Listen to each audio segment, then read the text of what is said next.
ہمارے ہاں ایک رواج بن چکا ہے کہ 10 محرم الحرام کو ہم لوگ قبرستان جاتے ہیں، پورا سال ہم قبرستان نہیں جاتے، اپنے اعزاء اور اقربا اپنے ماں باپ کی قبروں پہ ہم جا کر نہیں دیکھتے، لیکن جیسے ہی 10 محرم آتی ہے ہم اپنے گھر والوں قبرستان جاتے ہیں، وہاں پر قبروں پہ مٹی ڈالتے ہیں، لپائیاں کرتے ہیں، پھول چڑھاتے ہیں اور پتہ نہیں کیا کچھ کرتے ہیں۔ تو شریعت کیا کہتی ہے؟ قبرستان جانے کے لیے شریعت نے کوئی دن مقرر نہیں کیا ہوا،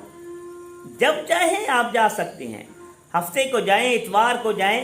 سوموار منگل بدھ جمعرات جمعہ، جب چاہیں آپ جائیں قبرستان۔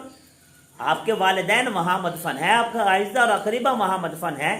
آپ کے بہن بھائی وہاں مدفن ہیں، آپ ان کی قبروں پہ جائیں، فاتحہ پڑھیں، ان کی قبروں کی دیکھ بھال کریں۔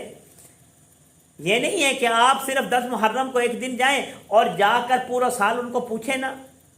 آپ کے جو والدین ہیں، آپ کے بہن بھائی ہیں، آپ کے اعزاء اور اقربا ہیں، ان کا آپ پہ حق ہے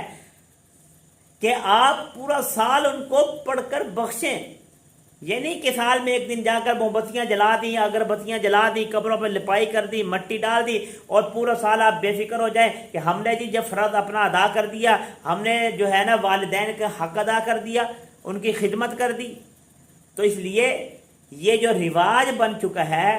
ہمارے ہاں کہ 10 محرم الحرام کو ہم قبرستان جاتے ہیں، شریعت میں اس کی کوئی اصل نہیں ہے اور یہ ایک بدعت بنتی چلی جا رہی ہے، اس لیے اس سے احتراز کرنا لازم ہے۔ ہاں، قبرستان جانے میں کوئی ممانعت نہیں ہے، اور بالخصوص ہمارے ہاں آج کل یہ رواج بھی بنتا جا رہا ہے کہ خواتین بھی جو ہیں قبرستان میں جاتی ہیں اور بڑی بن سور کے جاتی ہیں، حالانکہ آپ صلی اللہ علیہ وسلم نے خواتین کو قبرستان جانے سے منع فرمایا ہے۔ اس لیے میرے دوستو، خود آپ جب مرضی جائیں، لیکن خواتین جو ہیں ان کو احترام کرنا چاہیے، اور پھر کسی ایک دن کو مختص کر لینا اس کی بھی شریعت میں اجازت نہیں ہے۔ آپ جائیں، آپ کے والدین ہیں، آپ دن جائیں رات جائیں، جب آپ کا دل چاہے قبرستان جا کر ان کی قبروں کی دیکھ بھال کریں، یہ آپ کا حق ہے، ان کو پڑھ کر بخشیں، یہ بھی آپ کا حق بنتا ہے، لیکن دن مختص کر دینا یہ ٹھیک نہیں ہے اور نہ ہی شریعت اس کی اجازت دیتی ہے۔ اور جس چیز کی شریعت اجازت نہیں دیتی،